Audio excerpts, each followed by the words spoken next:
Bonjour à tous et à tous. Bon, aujourd'hui il fait froid. On est vendredi, il fait moins 1 degré, là, il fait froid.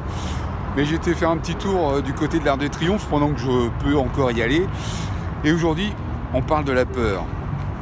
La peur.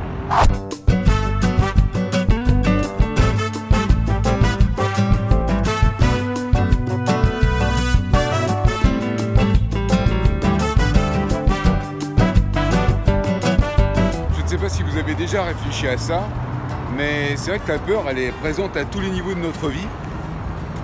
En fait, elle commence à partir du moment où on commence à avoir conscience finalement de la vie.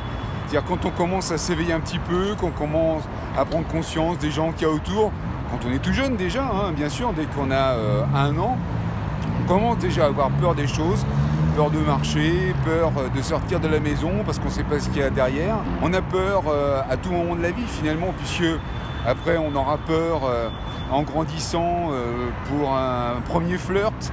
Comment aborder une fille, comment aborder un garçon, on aura peur pour les examens. Qu'est-ce qui va se passer? Est-ce que je vais être capable? On se met une pression finalement tout seul, alors que ça pourrait se passer tout à fait normalement, puisque tout ce qu'on a acquis, on l'a.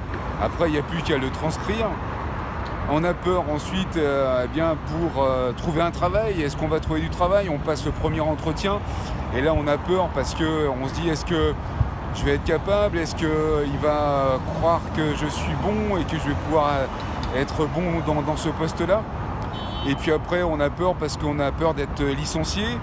Et puis on a peur parce que on a peur de se marier, on a peur de divorcer, on a peur d'avoir des enfants. Est-ce qu'on va être capable d'avoir des enfants? Et est-ce qu'on va être capable de pouvoir les élever correctement? Quand on est malade, on a peur à la consultation. Mais qu'est-ce qui va se passer? Et puis après, on rentre à l'hôpital et puis on a peur de souffrir. On va avoir des chimios, des rayons, des machins. Qu'est-ce qui va se passer? On a peur ensuite, quand on est à l'hôpital et qu'on commence à aller mieux, on a peur de sortir de l'hôpital parce que, évidemment, là, on est dans un cocon et on a peur d'en sortir. Qu'est-ce qui va se passer après? On reprend la vie normale, on essaie de retravailler, et bien on a peur de retravailler. Est-ce que je vais être capable de retravailler après tout ce qui s'est passé? Est-ce que je vais être capable de retrouver les gens que je connais autour de moi, etc. La peur est là. La peur est là sans cesse, sans arrêt. Elle est là. Cette peur, en fait, elle est là pour nous alerter quelque part, parce que c'est quelque chose de nouveau qu'on ne connaît pas forcément. Donc on a une appréhension, on a une alerte. Il faut y faire attention, bien entendu. Il ne faut pas se lancer n'importe où, dire ouais, je vais me jeter par la fenêtre, j'ai pas peur, j'y vais. Non, évidemment. C'est pour ça qu'elle est là, cette peur, pour dire attention. Là, il faut réfléchir, est-ce que c'est bien, est-ce que c'est pas bien? Mais cette peur, elle est faite aussi pour être surmontée, pour aller chercher des choses en vous, pour aller surmonter des choses, pour être fier de soi. Si vous avez peur de recontacter un ami, par exemple, que vous n'avez pas vu depuis longtemps parce que, je sais pas, parce que vous êtes fâché avec lui, enfin, tout peut arriver dans la vie. Ça vous coûte rien si vous avez envie de le revoir, si vous avez envie de renouer contact avec cet ami, ça vous coûte rien de prendre votre téléphone, de l'appeler, de commencer à discuter, d'aller vers lui.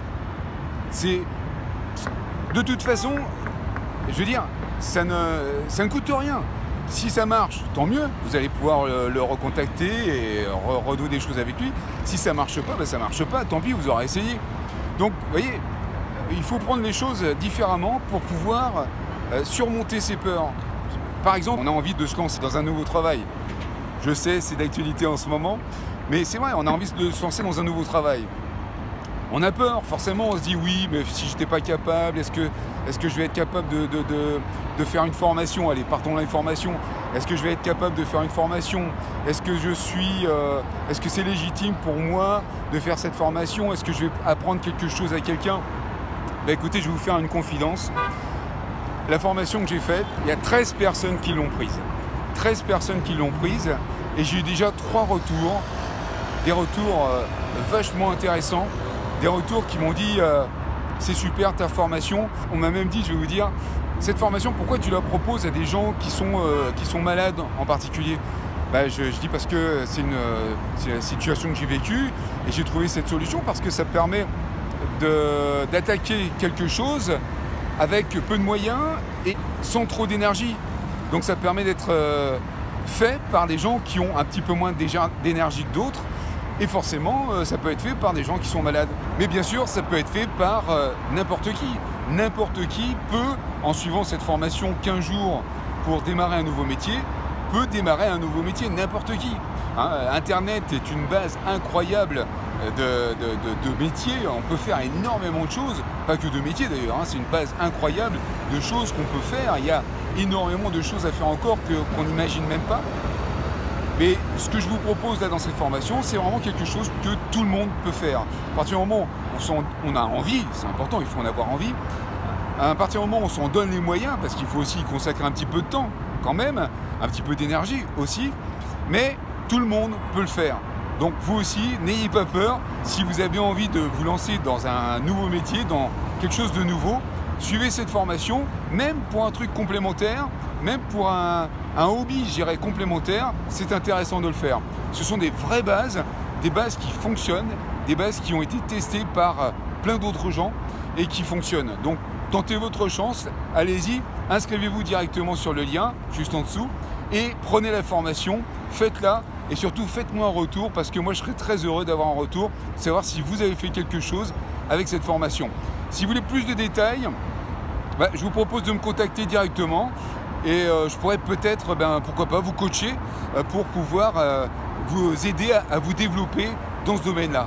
N'hésitez pas à le faire. Si vous voulez que je vous coach, eh bien je vous coacherai et vous pourrez y arriver à faire ce nouveau métier. Moi j'ai la pêche parce que je me dis, vraiment ça peut aider plein de gens. C'est une formation qui est une base, vraiment une base de ce tout nouveau métier que vous allez pouvoir vous développer, vous faire naître avec toutes vos passions que vous avez, tout votre savoir, toutes vos compétences. Tout ça, ça va surenchérir et ça va faire que vous allez faire quelque chose de propre à vous et qui va être vraiment super parce que vous allez vous épanouir, parce que ça va aider des gens, parce que vous pouvez gagner de l'argent avec.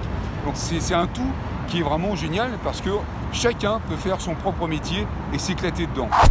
Alors si vous aviez peur de vous lancer parce que vous avez des belles idées justement pour vous lancer, eh bien n'ayez plus peur. Prenez la formation, je vous assure, ça peut être vraiment très très utile pour vous avec toutes les bases que je vous donne dans cette formation. Moi, je vais me mettre au chaud maintenant parce que j'ai fait ma petite marche. Je vais peut-être prendre un petit Starbucks, un petit café latte, j'aime bien. Et puis je vais faire le tour de l'Arc de Triomphe pendant qu'il est encore là. Je vous embrasse, portez-vous bien et surtout profitez de la vie. Profitez de la vie.